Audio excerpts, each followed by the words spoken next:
বেশি ভালো হয়ে গেল আপনি ডিসেম্বর পর্যন্ত তোমাদের ওই টিকিটা তো দেওয়া হবে না। আর এই যেগুলো লাফালাফি করছে একটা মাস্ক থাকবে না। জি আলহামদুলিল্লাহ, আপনার কথায় আমি ভরসা রাখছি।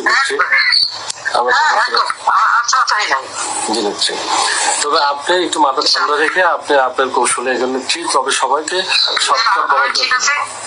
আমি সবাই বলছি যে তোমরা খালি সতর্কতা করে কিছু বলো না, ওরা সেট করবে। আর যদি আমরা কিছু করি তাহলে বলে যে আমাদের জন্য পারে না, সেটা বলতে পারি, আমরা বলার মুখ নাই। জাতীয় আন্তর্জাতিক ভাবেও ওই যে কোটি কোটি চেহারা গেছে মানুষের।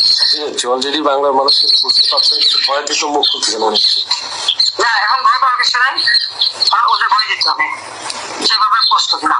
জি ইনশাল্লাহ। তবে আমাদের ওই যে গোবিন্দগঞ্জের কালাম ভাই এমপি, আর আমি উপজেলা চেয়ারম্যান বর্তমান ছিলাম নেত্রী, আমি ইউনিয়নের চেয়ারম্যান ছিলাম পরপর দুবার, আমি ছাত্রলীগের সভাপতি ছিলাম।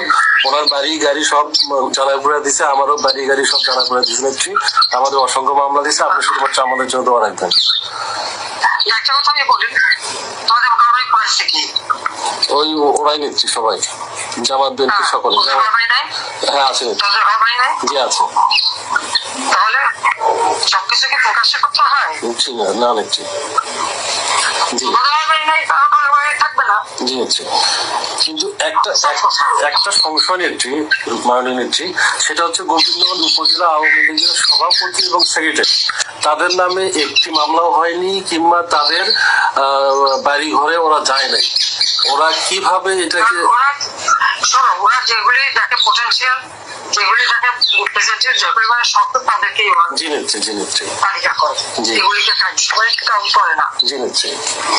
সেই জন্য বললাম যে যাদের বাড়ি ঘর করেছে তাদের হিসাব নেওয়া হচ্ছে কারা পড়াতে আসছিল, আর আমার বাড়ি যদি পড়ে তোদেরও পড়বো। আলহামদুলিল্লাহ নিচ্ছি, আপনার সাথে কথা বলে বুকটা ভরে গেল নিচ্ছি। আপনি ভালো থাকবেন। আর আপনি জি, আমার তো গোবিন্দগঞ্জ কেন, আমার তো সারা বাংলাদেশে 227টা মার্ডার কেস। আমি বলছি সবাই তালিকা করো, তোমরাও তালিকা করো, কারণ অন্তত 227 জনকে মারার লাইসেন্স পেয়ে গেছি। এক মামলা যে শাস্তি